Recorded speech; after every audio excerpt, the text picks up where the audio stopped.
Brazen shootings have raised alarm in parts of Baltimore as leaders have saturated some neighborhoods with resources to try and stop the violence.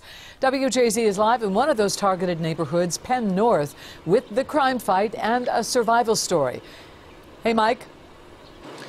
Denise, the mayor and the city have put a focus on cleaning up trash and boarding up vacant homes. You can see some of those fresh boards behind me.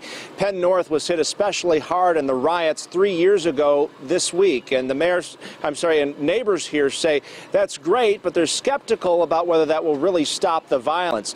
We also got an update today from a woman who was shot in the head and lived to tell about it.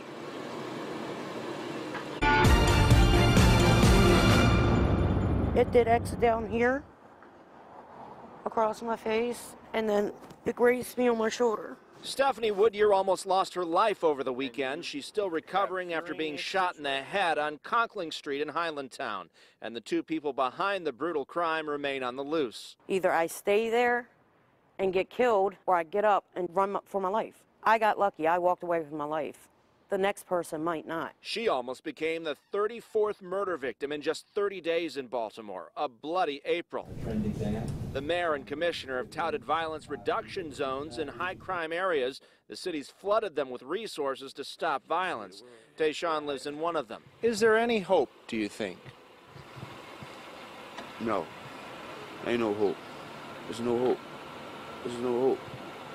It haven't been any hope. It's just been going downhill and downhill from, there's no hope. No, it's no hope. Even with the April surge, shootings and murders are down compared to last year. But there's been gang warfare in West Baltimore and fears of retaliatory violence after the still unsolved murders of two women in their home near Bon Secours Hospital earlier this month. Woodyear, who's lived in Baltimore her entire life, says she still has nightmares about her own brush with death. I almost lost my life and I would have never been able to see my kids again. The last thing they need to do is see their mom in a casket. She says this attack has inspired her to become a police officer, but she has to deal with mounting medical bills and set up a GoFundMe account to help with those. Live in Penn North, Mike Helgren, WJZ.